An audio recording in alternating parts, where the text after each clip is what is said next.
Presi, saad ni Alona nang papalayo na kami ng bahay. I like that house, saad ni Presi. Do it, sigaw ni Alona sa kanya. Kaya kinuha ni Presi ang cellphone niya at may denial siya. Lumingon siya sa bahay. Tinuro niya ang phone niya at pinindot niya ito. Bye-bye, saad niya. At napayako na lang ako sa upuan ko nung marinig ko ang malakas na pagsabog sa malayo. Ano yun? Gulat kong tanong sa kanila habang umayos ako ng upo sa upuan. Pinasabog ko lang naman ang bahay namin, saad ni Presi. Nung umayos na siya ng upo sa likuran at parang wala lang sa kanya ang nangyari dahil naglaro pa to ng game sa phone niya. Kailangan, saad ni Alona sa akin. Bakit? May mga fingerprints kami doon, pati na ikaw at si Minerva. Kaya kailangan gawin to para mabura ang lahat ng yun. Paliwanag niya sa akin. Isa pa, may traces na nandun tayo. At yung ano niya, pilyang saad ni Presi sa amin. Nainabot ni Alona ang kanang tuhod niya at pinisil nito. Ouch! Sigaw ni Presi. Stupid! Sigaw ni Presi. Na pinarada na lang bigla ni Alona ang kotse sa tabi at inabot si Presi. Kaya pinigilan ko siya habang lumayo naman si Presi at tinatawanan lang siya. Stop it! Sigaw ko sa kanila. Na biglang tumigil naman si Alona at tumingin sa akin. Wow! Saad ko na lang bigla dahil parang kumanto sa kanila.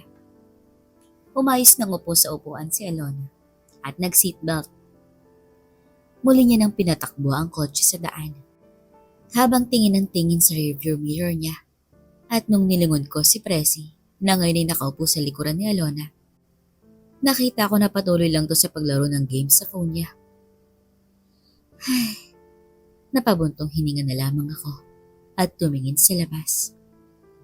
Nga pala, saad ko sa may lingon kay Alona. Ano bang pakay ng Felicia sa atin? Hindi sumagot si Alona. At kita ko na parang wala namang narinig si Presi mula sa akin. Kaya muli na lang ako napabuntong hininga. Bakit ayaw mong magsalita? Tanong ni Uno kay Minerva. Thinking about your brother? Tanong ni Uno. Sabay baba niya at humarap kay Minerva. Totoo ba? Tanong ni Minerva sa kanya. Tumingin sa kaliwa si Uno at nakita niya sa malayo ang gusaling sinalaki nila kanina. How well do you know your brother? Tanong nito kay Minerva. Well enough to send him to jail. Sagot nito na napangiti si Uno at humarap sa kanya. We had a deal. Paalala ni Uno sa kanya. That deal was over the moment you killed my brother. Sagot naman ni Minerva. He had it coming. He deserves to die, you know that. I know, but hindi na tinuloy pa ni Minerva ang sasabihin niya dahil alam niya sa sarili niya na tama si Uno. Finally realize it, huh? Tanong nito na umiwas ng tingin si Minerva at tumingin sa paligid niya. Saka tumingin kay Uno. What? Tanong ni Uno sa kanya. Binisita mo na naman siya? Ngumiti si Uno. Yup, matagal-tagal na rin hindi ko siya nadadalaw. Ilang beses ko bang sasabihin sa'yo na huwag mo siyang bisitahin? You have no right to tell me that. I have the right dahil pamilya niya ako. Pamilya? Pamilya? May pamilya bang hinayaang mamatay ang pamilya niya? Wala kang karapatang sabihin sa akin yan. Tumahimik ka! Sigaw ni Uno sa kanya. Nakita ni Minerva ang kamay niyang may inabot sa likuran niya. Kaya humawak agad si Minerva sa baril niyang nasa kaliwa niya. Don't! Babala ni Minerva sa kanya. At nung nakita ni Uno ang kamay ni Minerva, Ngumiti siya at tinaas ang dalawang kamay niya. It's all good, Minerva. It's all good. Umatras palayo si Uno kay Minerva, pero hindi niya inalis ang kamay sa baril niya. Yeah, it's all good, sagot ni Minerva sa kanya. Nakita niyang humarap si Uno sa dulo ng rooftop. Patas lang tayo. Sabay lingon niya kay Minerva. Hindi mo kadugo si Rose. Walang patas sa atin. Ngumiti lang ito at muling tumingin sa gusali. Pinatay mo ang kapatid ko. Oo, kung saan hinayaan mong mapatay si Mama. Sagot naman ni Uno na natahimik si Minerva at tumingin sa gusali. Hindi ko hawak ang nangyari noon. Saad niya kay Uno. Hindi, Minerva. Hawak mo ang lahat at kilala mo ang mga kapatid niya. Saad ni Uno sa kanya na walang maisagot si Minerva. Kundi umiling na lang siya at inalis ang kamay sa baril niya. Ngayon sabihin mo sa akin kung patas lang ba tayo. Niyuko ni Minerva ang ulo niya at pinikit ang mata. May dapat kang malaman, Felicia. Ano? Nakapatid ko si Seven? Nagpapatawa ka. Saad ni Uno sa kanya na tumingin sa kanya si Minerva. Kaya natahimik na lang siya at hinugot ang baril niya. Nagkita kami kanina nung bata mo. Nagulat si Minerva. Sinong bata? Gulat niyang tanong. Sino pa nga ba? Ang tuta ni Joaquin. Paano kayo nagkita? Saan? Tanong ni Minerva sa kanya. Sa pahingahan ni Mama. I have to say, pareho lang abilidad namin. Pero ano? May alam ako na hindi tinuro sa kanya ni Joaquin. Sabay ngiti niya. Teka, kung nagkita kayo ni Cain, ibig sabihin nito, saad ni Minerva. Sabay taas ni Uno ng dalawang kamay niya sa ere. At umikot siya, sabay harap kay Minerva at nagbow. Holy Gospel will soon be dead, saad niya kay Minerva. Kaya binunot ni Minerva ang baril niya at itinutok to kay Uno na hindi siya pinansin at natawa lang sa reaksyon niya. Bakit, Minerva? Huwag na huwag mong gagawin yan, banta ni Minerva sa kanya. Or ano, papatayin mo ako? Nagpapatawa ka ba? Napaisip si Minerva. Huwag kang maging kampante. Hindi porke magkakilala tayo, hindi kita itutumba. Banta ni Minerva sa kanya. Nangumiti si Uno at biglang naging seryoso. Para sa akin, matupad ko lang ang gusto ko. Wala na akong pakialam kung papatayin mo man ako o hindi. Halang talaga ang kaluluwa mo, no? Tanong ni Minerva na tinakip ni Uno ang isang kamay niya sa bibig para itago ang ngiti niya.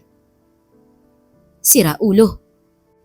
Saad ni Minerva na naging seryoso naman ang mukha ni Uno.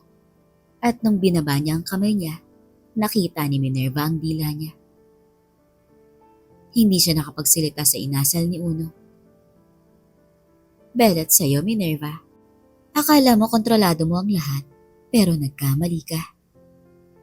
Binaba ni Minerva ang baril niya at binalik to sa holster. Huwag na muna tayong magkita. Lumakad na si Minerva papunta sa pinto at hindi niya na hinintay pa ang sagot ni Uno. So ganun na lang? Tanong ni Uno na napahinto siya at lumingon. Salamat sa abiso mo kanina, sagot ni Minerva sa kanya. Kamukha lang siya ni Mama, pero hindi siya si Mama. Naging seryoso bigla ang mukha ni Uno. Sa susunod, hindi ko naiisiping kapatid siya ni Mama. Saad ni Uno sa kanya. Ganun pa man, salamat sa heads up kanina. Saad ni Minerva at pumasok na siya sa loob at bumaba sa hagdan habang naiwan naman sa rooftop si Uno at tumingala sa langit. Mama, alam kong nasa langit ka na. Regalo ko na sa'yo ang buhay ni Rosana kanina. Pero sa susunod, patawad po. Saan niya? Makalipas ang isang oras, darating na namin ang Tondo. Bakit tayo nandito? Nandito kasi ang safe house namin. Sagot ni Alona. Safe house? Sa Tondo? Gulat kong tanong sa kanya. Bakit? Hindi ba pwedeng tumira dito? Tanong sa akin ni Alona. Parang unusual naman ata na dito pa sa Tondo ang safe house niyo. That's the point, Kenny. Sagot naman sa akin ni Presi. Ha? Who would have thought na nandito tayo, right? Sad sa akin ni Presi, sabay kingdat niya. Stop it! Sad ni Alona sa kanya. She's jealous. Bulong sa akin ni Presi na tinignan kami ni Alona ng masama. Yup, she's jealous. Sad muli ni Presi. Napaisip na lang ako sa inasal ni Alona. Alam kong may pagka-strict siya, pero hindi ko alam na selosa pala ito. Naalala ko tuloy nung may kinausap akong babae sa tindahan nung dumaan kami para bumili ng tanghalian. Selosa pala si Alona. Ngayon ko lang napansin to sa kanya. Akala ko kasi nagmamadali siya nung araw na yun nung hinila niya ako palayo dun sa babae. Selosa ka pala? Saad ko sa kanya na sinuntok niya ako sa hita. Aray! Napasigaw na lang ako sa sakit. Big mistake, Ken. Saad ni Presi sa akin. Never point out to her that she is Bigla na lamang napasandal si Presi sa upuan niya nung tinulak ni Alona ang mukha niya palayo sa akin. You are such a meanie, Alona! Sigaw ni Presi sa kanya at nilikunan ni Alona ang kotse papasok sa isang maliit na kalye at sa dulo nito may tulay na kahoy. Kaya napatingin ako sa kanya at napahawak sa upuan ko. Seryoso ka ba? Gulat kong tanong sa kanya. Dahil parang hindi ata kakayanin ng tulay na to ang sasakyan ni Alona. Kapit ka lang, Barbie. Saad niya sa akin. Nang umakyat ng kotse sa wooden bridge. At narinig ko pang nag-ingay ito nung papalapit na kami sa gitna. Kaya napakapit ako sa upuan ko at napapikit sa takot. How lighten up, Kenneth? Saad ni Presi sa akin. Sa bigat ng kotse, baka masira ang tulay na ito. Saad ko kay Presi. Shish! Parang hindi ka naman lalaki. Saad niya. Sabay indayog niya sa upuan niya na umuuga ang kotse. Oh God! Napasigaw ako sa takot. Presi, stop it! Sigaw ni Alona sa kanya. I'm just playing. Jeez! Saad niya kay Alona at umupo siya ng maayos. At kinalabit ako kaya nilingon ko siya. Don't worry, Ken. As long as kasama mo siya, sabay turusang muso niya kay Alona, hindi ka mapapahamak. Saad niya sa akin, sabay tingin ko kay Alona na nakita kong seryoso tong nagmamaneho ng kotse patawid sa tulay. Pag-apak ng huling gulong sa lupa. See? There's nothing to worry about. Saad ni Alona sa akin, kaya nakahinga ako ng maayos. Come here and give me a kiss. Saad niya, at inilapit ang pisngi niya sa akin. Alright, sagot ko at tinalikan ko siya sa pisngi. Kita kong napangiti siya at pagkaraan namin sa pangatlong bahay mula sa tulay, lumiko siya sa kanan sa isang abandonadong bodega. Pagkaparada niya, agad nang lumabas si Presi at sinara ang gate nito at bumaba na kami. Dito, Barbie. Yaya sa akin ni Alona at pumasok kami sa loob. Mabuti at nandito na kayo. Saad ni Cain sa amin. Cain! Nagulat ako dahil nandun pala siya. Kamusta kayo? Ang tangi na isagot ko sa kanya at tinulak ako ni Presi paalis. Sorry Ken, naiihi na kasi ako eh. Sabay takbo niya papunta sa banyo. Anong nangyari? Tanong ni Cain sa amin ni Alona. Ikaw ang may kasalanan. Saad ni Alona sa kanya na napabuntong hininga na lamang si Cain at tumingin sa amin. Sorry, it's my fault. You got that right, sigaw ni Pressy mula sa banyo na napailing na lamang si Cain. Alona, yung safe house. Don't worry, sinunod namin ang protocol. Don't worry about it, wala silang makukuha doon. Saad ni Victor nung pumasok to sa sala. Hi Ken, finally seeing you in person. Saad niya, sabay nagkamay kaming dalawa. Same here. Balik ko sa kanya. Don't worry about your parents. Safe sila ngayon. Saad bigla ni Victor sa akin. Wait, what are you talking about? Gulat kong tanong sa kanya. Victor! Saad bigla ni Cain. Ay sorry, hindi niya ba alam? Gulat niyang tanong kay Cain. Anong sinasabi niya, Cain? Tanong ko. Napailing na lamang si Cain kay Victor at tumingin sa akin ng seryoso. Nakatanggap kami ng report tungkol sa isang insidente kaninang hapon malapit lang sa Nasugbu, Batangas. Saad ni Cain sa akin. Anong insidente? Tanong ko na napatingin si Cain kay Victor. Naka-intercept kami ng radio communication mula sa isang private channel kanina. Saad ni Victor at pumunta siya sa computer niya at umupo sa harap nito. May tinype siya at tinarap sa amin ang monitor at pinindot ang play button sa monitor niya. Mother, we have spotted the vessel. Proceeding with phase 3. Narinig namin galing sa speaker. Proceed with caution. Tinig ng isang babae. Teka, vessel? Saad ko. Ken, as of 4:30 this afternoon, lumubog ang barkong sinasakyan ng mga magulang mo. Diretsong saad ni Cain sa akin na napaatras ako at agad akong hinawakan ni Alona sa braso. Barbie, calm down. Saad niya sa akin. Kaya napatingin ako sa kanya at biglang bumilis ang tibok ng puso ko. Lumubog ang barkong sinakyan nila? Paano nangyari to?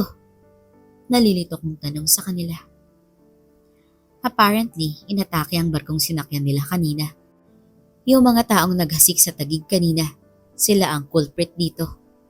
Saad ni Victor sa akin. Calm down, Ken. Ligtas sila. Saad naman ni Cain sa akin. Paano nyo nasabing ligtas sila? May proof ba kayo na nakatakas sila sa barko? Tanong ko sa kanila na nagkatingin na naman si Cain at si Victor. May tinype si Victor sa keyboard niya at pinakita niya sa akin ang monitor. Yan sila. Turo niya sa grupo ng tuldok malayo sa barko. Teka, paano mo ito nakuha? Gulat kong tanong sa kanya. Secret, Ken. Saad ni Victor sa akin. Vicky! Saad ni Alona na napakamot na lamang sa ulo si Victor. Ipaliwanag mo na. Saad ni Cain. Sabay alis niya at pumunta ng kusina. May satellite kasing umu-orbit sa sabay turo niya sa taas. At saktong dumaan to kaninang hapon. Kaya nahack ko ito at ginamit ang telescope para makuha ang image nito. Paliwanag niya sa akin. Galing!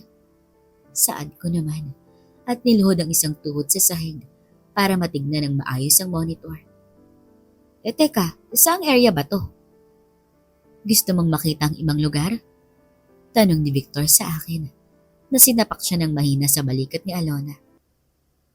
Sorry, saad ni Victor. Teka, saang lugar to? Tanong ko sa kanya. Nasugbu, Batangas. Pwede mo bang ma-expand ang picture? Tanong ko kay Victor. Yun lang ba? Pagmamayabang niya at in-expand niya ang picture at nakita ko ang hinahanap ko. Sabi mo sila to, hindi ba? Oo. Anong oras to? Tanong ko sa kanya. Teka, timestamp is 16:15. 4:50 ng hapon. Good. Alam ko kung nasan sila ngayon. Saad ko, sabay tingin ko sa orasan na nasa pader.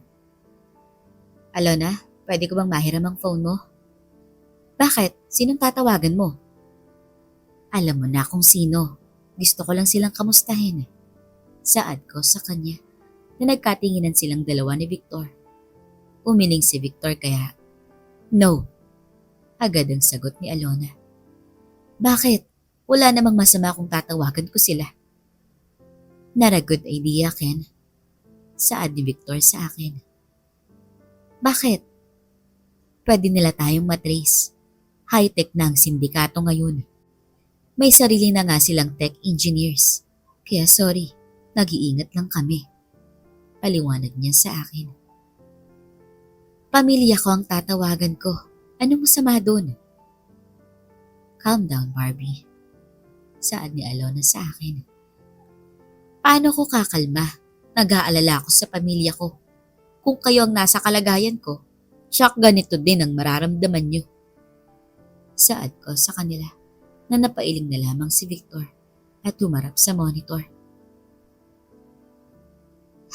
Hindi ka titigil? Tanong ni Alona sa akin.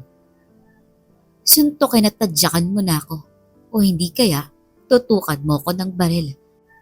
Hindi ako titigil hanggat hindi ko nakakausap ang pamilya ko. Saad ko sa kanila. Go ahead. Saad ni Cain na nasa likuran ko na pala. Cain? Tawag ni Alona sa kanya.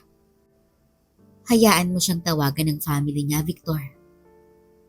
Alright, I will use some filter para hindi nila matrace ang signal natin. Saad ni Victor at nag-type siya sa keyboard niya. Alona, kunin mo yung satellite phone sa kwarto. Utos ni Cain sa kanya.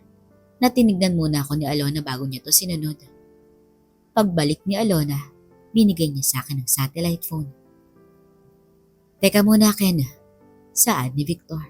At may sinuot siyang wire sa ilalim ng mouthpiece. At may tinype siya sa keyboard niya. Maya-maya lang nag-thumbs up na siya. Pinindot ko ang numero ni Mami at yung auto-answer lang ang narinig ko. Subscriber cannot be reached. Saad ko. Pakawala sa kanila ang phone nila. Saad naman ni Cain. Baka naiwan nila to sa barko. Saad naman ni Victor. May ibang numero ka bang pwedeng tawagan? Tanong ni Alona sa akin. Kaya napatingin ako sa monitor at nakaisip ako ng paraan. Victor, pwede mo bang kunin ang numero ng resort na yan? Seriously? Vic. Saad naman ni Cain. Kaya sinearch niya ang numero ng resort at binigay niya to sa akin. Thanks. At narinig ko nang nag-ring sa kabilang linya. At may sumagot. Good evening, this is Canyon Cove Fish Club. How may I help you? Sagot ng receptionist sa kabilang linya. Yes, napasigaw ako sa tuwa.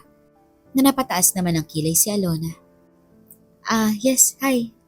Magtatanong lang po ako. Yes, sir. How may I assist you? Is there a Kenneth Reyes staying in your resort? Just a minute, sir. Saad ng receptionist. At makalipas ang ilang sandali. Sorry, there is no Kenneth Reyes in our guest list. How about Charilo Reyes? Just a minute, please. Sagot ng receptionist. At maya-maya lang. Sorry, sir, we do not have that name on our guest list. Tinakpan ko ang mouthpiece. I can't believe I'm going to ask this. Saad ko sa kanila at inalis ang kamay ko at binalik ko to sa bibig. Can you please check the name, Hardcore?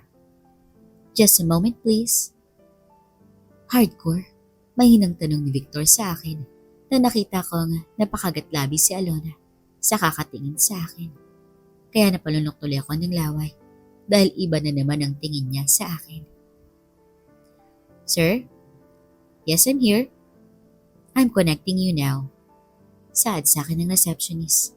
Kaya nakahinga ako ng maluwag at nagring nga ang linya. At makalipas ang 3 ring. Kenneth! Sigaw agad ni Mami sa kabilang linya. Holy! Napahawak sa dibdib niya si Victor nung inalayo ko ang satellite phone sa mukha ko dahil sa sobrang lakas ng sigaw ni Mami. "How dare you run off with that woman?" Sigaw ni Mami sa akin na inagaw ni Alona ang phone. "That woman just saved your son's life," saad ni Alona sa linya. Sabay balik niya sa akin ang phone.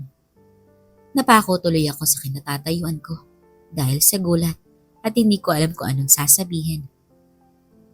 "Kenneth! Kenneth!" Naririnig ko sa receiver ang tawag ni Mami sa akin. "Mama, please calm down. Huwag kayong sumigaw." "Where are you?" Tanong ni Mami sa akin. "I'm safe. I am with my friends." "Friends who kills people? You don't call that friends, Kenneth," saad ni Mami sa akin. "Don't worry, I'm safe. Anywho, kamusta kayo?" Tanong ko sa kanya. "Obviously, we are fine since we are talking." Sarkastikong sagot niya as always. "Si Daddy, sina Lolo Rudy at Lola Aida, mga kapatid ko, Napatingin ako kina Alona. "Si ano?" Saad ko. "The woman is alive. Where are you? How did you know that we are here?" Tanong ni Mami sa akin. Yung mga friends na binanggit ko, silang nakahanap sa inyo." Sagot ko sa kanya. "I want you here. Here, Kenneth!" Sigaw niya. "Mom, please. The situation right now is complicated." "I don't give a damn. Babe, get me back that phone." Narinig kong parang nagkakagulo sila sa kabilang linya. "Ken, daddy mo to." "Dad, kamusta na kayo?" Babe, please." "We are fine. Ikaw, kamusta ka na?" Tanong niya sa akin. Sasagot na sana ako nang marinig kong parang nagkakagulo sila sa kabilang linya. "Jeez," ang tangi na sabi ko dahil parang nag-aagawan sila ni Daddy sa phone. "I'm coming over," saad ko. Sabay pindot ko ng end at nakita kong nagulat si Alona sa sinabi ko. "I'm sorry, I have to," saad ko sa kanya. Kaya lumapit siya sa akin at pinatong ang dalawang kamay sa balikat ko. "There is no way I'm going to let you go." "I'm sorry, I can't leave my family alone. They need me." "That's reckless," saad ni Victor. "Tama si Victor, Ken. Let's not be hasty," saad ni Cain sa akin. "Are you insane? Pupunta ka doon na alam mong may naghahanap sa kanila?" Tanong ni Alona sa akin. "That's the reason why I need to be there. I became a cop not to run away but to protect them." Sagot ko sa kanya. "By throwing your life away?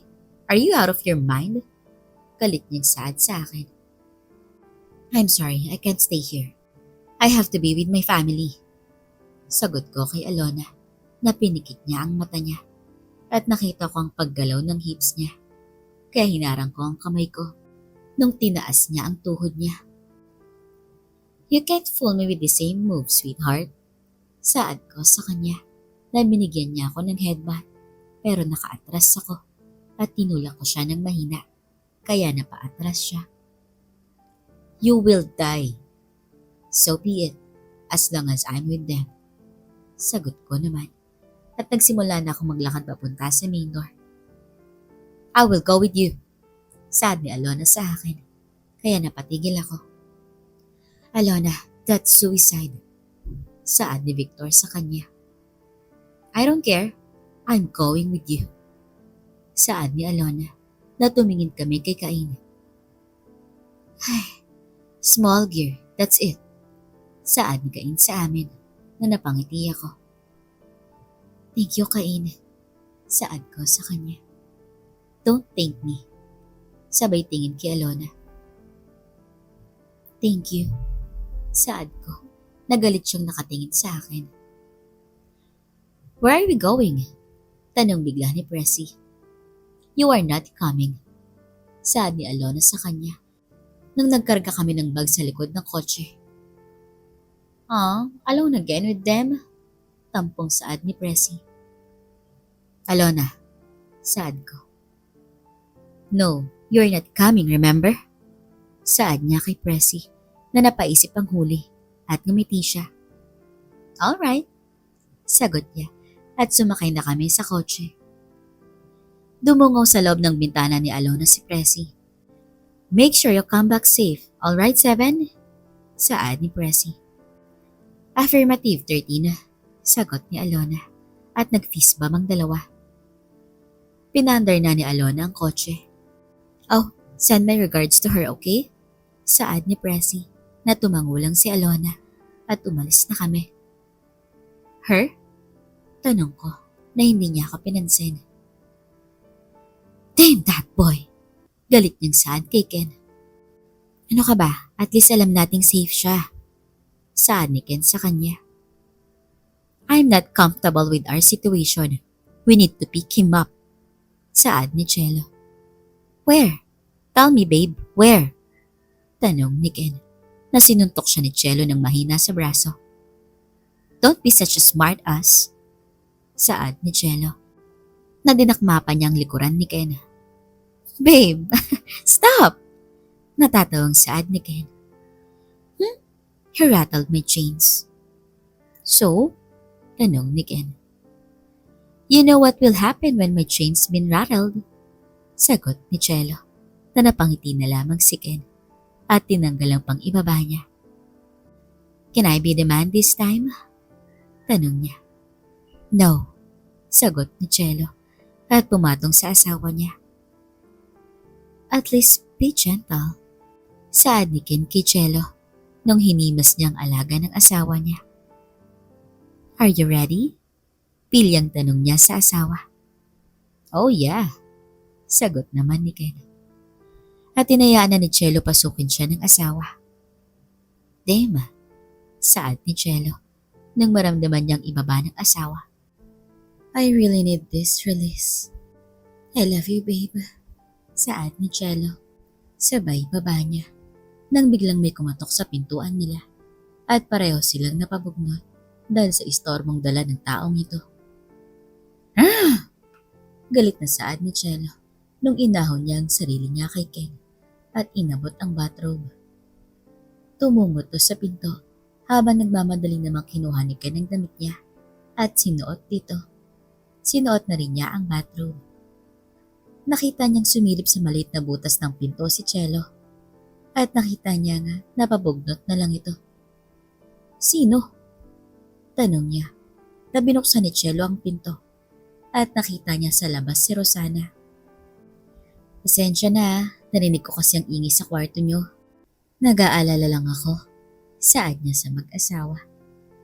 God, you know we are doing adult stuff here, right?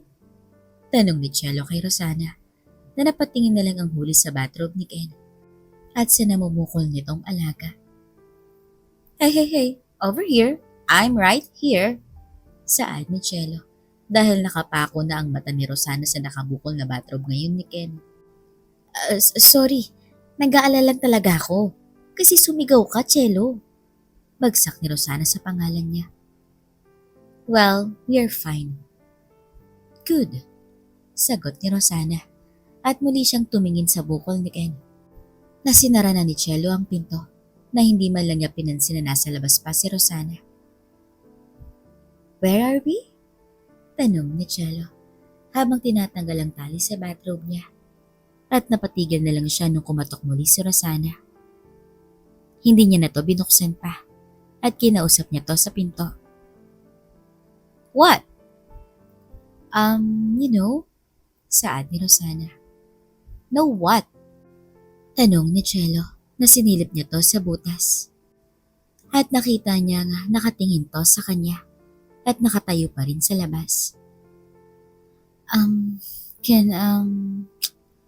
Hindi makapagsalita si Rosana na ikinainis naman ni Cello. Kaya kinawayan niya si Ken para lumapit sa kanya at sinunod naman siya ng asawa. What's wrong? Mahinang tanong ni Ken. Shh! Tanging saad ni Cello at tinanggal ang tali sa bathrobe niya at inabot ang ibaba ni Ken. Babe, saad ni Ken dahil alam niyang nasa labas pa si Rosana. "What is it?"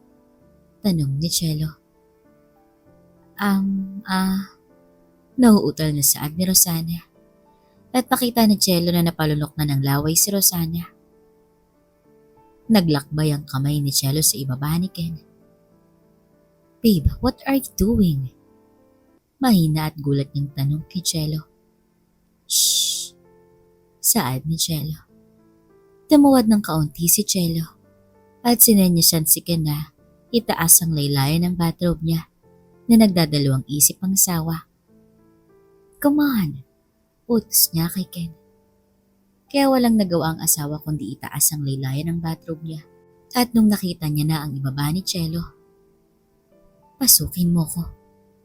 Mahinang utos niya kay Ken na napailing na lamang ito. "I don't like this one bit." Mahinang saad ni Ken sa kanya. "Do it or I'll break it. Choose." Banta nito sa kanyang asawa. Kaya wala nang nagawa pa si Ken kundi ang sundin nito. Malanding nakatingin si Cello kay Ken nung tumingin sa kanya ito. Napakagat-labi pa tong nakaugis o ang bibig niya. "Babe," saad ni Cello. Gumana ang init ni Ken at hindi niya napansin ang ginawa ni Cello. Bakit? Narinig na lang niya ang asawa at nung tinignan niya ito, nakita niyang nakadungaw na sa labas ang ulo nito. "Oh God," mahinang saad niya.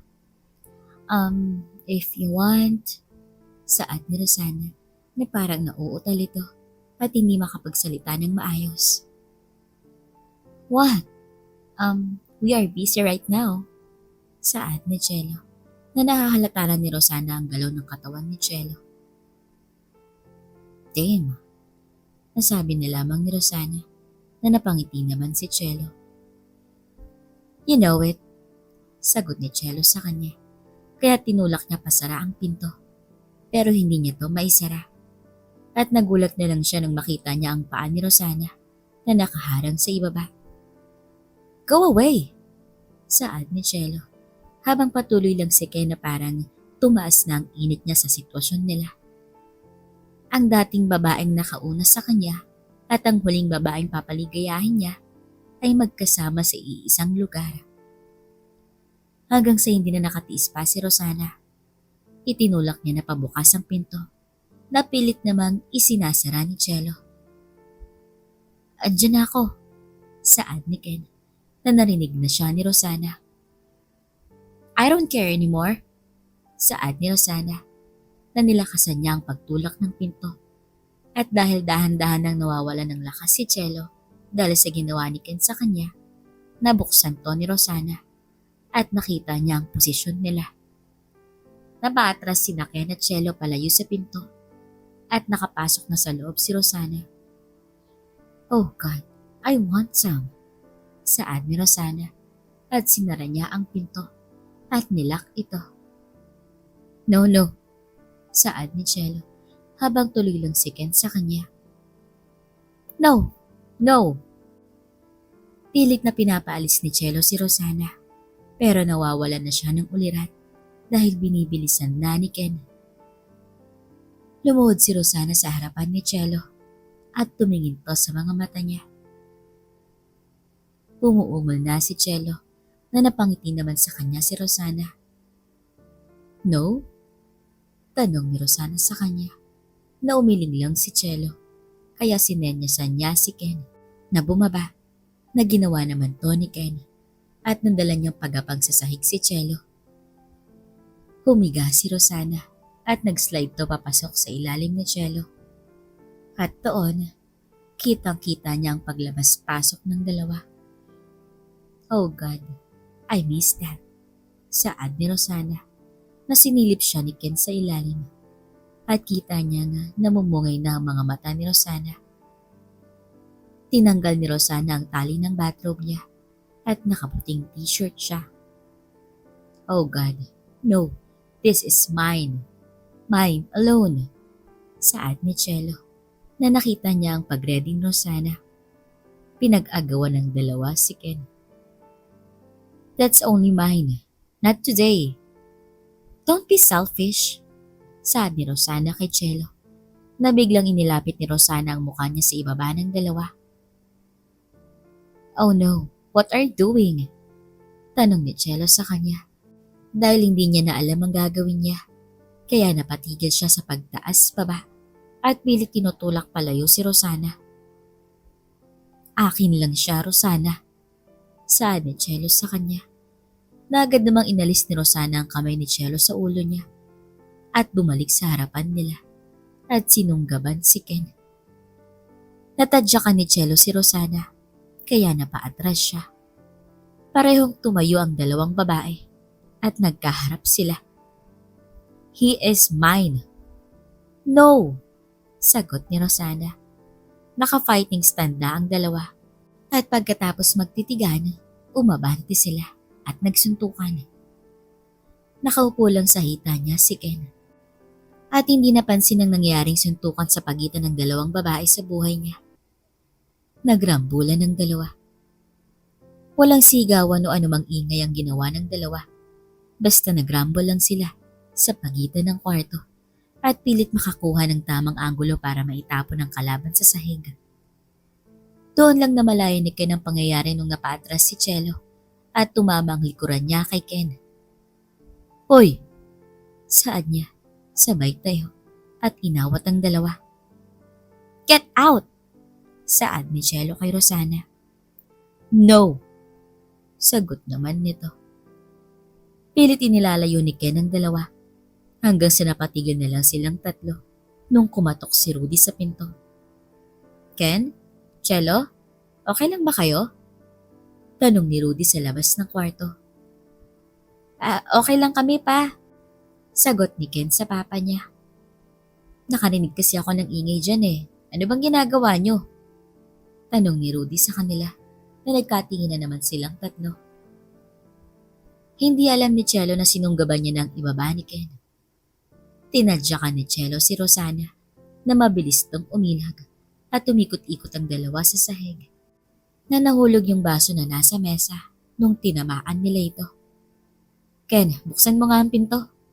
Saad ni Rudy na nagpapanik na si Ken kaya inawat niya na ang dalawa. Pero tinulak lang siya ng mga ito kaya napaupo siya sa sahig at napatingin ang dalawa sa kanya. Oh no, you don't, saad ni Cielo. Sabay dapa niya sa ibabaw ni Rosana at pinigilan siya nito. I'm a wrestling champion, bitch, saad nito kay Rosana na pilit itong kumakawala sa ilalim niya. Walang nagawa si Ken kundi ang pumunta sa pinto at dumungaw lang to ng kaunti. Paano kasi eh? Saad ni Ken na may narinig silang nabasag sa loob. Ano bang nangyayari dyan ha? Tanong ni Rudy na pilit itong tinutulak ang pinto. Pa, wag na po. Wala lang talaga to. Saad ni Ken na itinulak pa rin ni Rudy ang pinto at nakita niya na walang suot sa ibaba si Ken nang makita niya ang gilid ng bewang niya. Diyos ko naman anak, saad ni Rudy at bumitaw ito sa pinto at sinabing, dahan-dahan lang, natutulog na ang mama mo. At tumalis na ito pabalik sa kwarto nila. Kaya sinara na ni Ken ang pinto at nakahinga na siya ng maayos. Napamura na lamang siya nung makita niya ang dalawa na nagrarambol sa sahig. Kaya pagkatapos ilak ang pinto, agad siyang lumapit sa dalawa at niyakap niya si Cielo sa bewang, sabay angat sa asawa. Let me go, saad ni Cielo na napaangat siya kay Rosana at kinuha naman itong pagkakataon ng huli nung makita ang alaga ni Ken na malapit lang sa kanya. Umusog pababa si Rosana at pumatong kay Ken. Nakita naman to ni Cielo at hinarang. Sinampal ni Rosana si Cielo sa pisngi na nakita niyang napangiti lang ang huli sa ginawa niya. Pero hindi niya inalis ang kamay sa ibaba ni Rosana. Muling tinaas ni Rosana ang kamay niya para sampalin si Cielo. Pero mabilis ang kamay nito at tumama to sa pisngi ni Rosana. Nakita ni Ken ang dugong lumabas sa gilid ng labi ni Rosana na agad naman itong dinilaan at ngumiti siya. How about that? Saad ni Cello rito na napatigil silang dalawa at nagkangitian sa sitwasyon. Babe, I can't hold you any longer. Saad ni Ken dahil hindi siya makaalis dahil sa higpit ng pagkahawak ni Rosana sa ibaba niya. Well, I believe we are in an impasse. Saad ni Cello kay Rosana. I think we do. Sagot naman nito. So, what do you think we should do? Tanong nito kay Cello na pareho silang napatingin kay Ken. He is my husband, you know. I know. And you know that it has been so long for me. Saad ni Rosana na napatingin si Cello. I'm not giving you that pleasure. Saad ni Cello. You have no choice. I was the first. There's no rule stating that you can have him anytime you want. Saad ni Cello habang nakabitin siya sa ibabaw ni Rosana. Well, that's why it's called unwritten rule. Saad ni Rosana sabay kindat kay Ken. You know that I'm going to break your bones, right? I can take it as long as I can have this inside me. Are you up for it? Tanong ni Cello kay Rosana na napangiti ang huli at sinabing, as long as I can release tonight, I don't care. Sagot ni Rosana na pumikit na lamang si Cello at dahan-dahang itinaas ang kamay paalis sa ibaba ni Rosana. Thank you. Saad ni Rosana at doon umatras siya at tuluyang nakapasok na sa kanya. You don't know how much I long for this.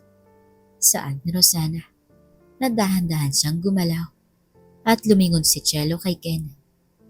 Babe, saad ni Ken nang umiti si Cello. Put me down. Utos niya kay Ken. Kaya siya binaba nito sa ibabaw ni Rosana. Oh God, it feels good. Saad ni Rosana na naluluha pa siya sa pakiramdam. Babe, tawag ni Cello kay Ken habang nakatingin lang siya kay Rosana. What is it, babe? Give her what she wants. Saad ni Cello. Are you sure? Lumingon si Cello sa kanya. You are inside her already, you idiot. Saad nito. Kaya napangiti na lamang si Ken at umawak sa balakang ni Rosana at sinalubong ang paggalaw nito. How's my husband? Ngumiti si Rosana. So good. Sabay pikit ng mata at umawak sa leeg ni Cello. I'll give this one, only for tonight. Saad ni Cello at inalis ang kamay ni Rosana sa leeg niya at ninanamnam na ngayon ni Rosana. Hanggang sa sumali na si Cello. Doon na uminit ang mga tagpo.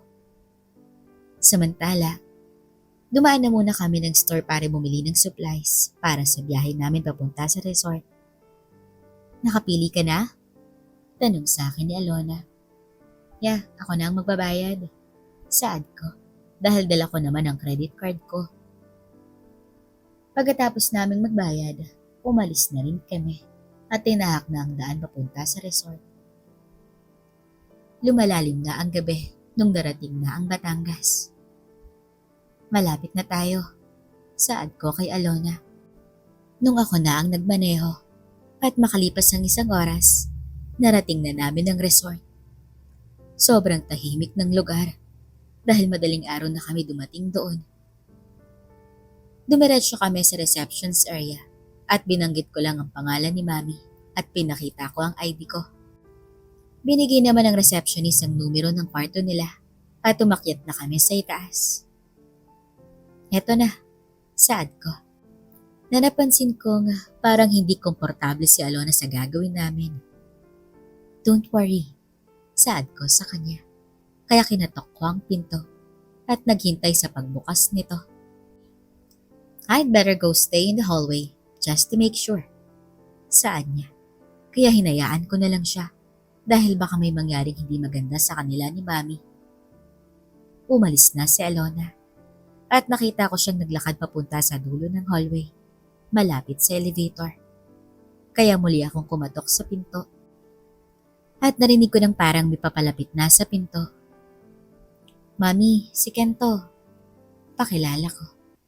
At narinig kong bumukas ang lock ng pinto at dahan-dahang bumukas ang pinto. "Mami, Nagulat na lang ako dahil hindi si Mami Chelo ang bumukas ng pinto. At nakita ko na naka-bathrobe lang ito at kita pa ang cleavage niya. "Rosana?" Gulat kong saad sa kanya. Nabigla siyang natauhan. "Oh, Ken!" Gulat niyang saad. At nagulat na lang ako nang marinig ko ang boses ni Mami. "Sino yan?" Tanong niya na napaatras ako palayo sa pinto. "Ken, may tumawag sa akin sa kaliwa ko."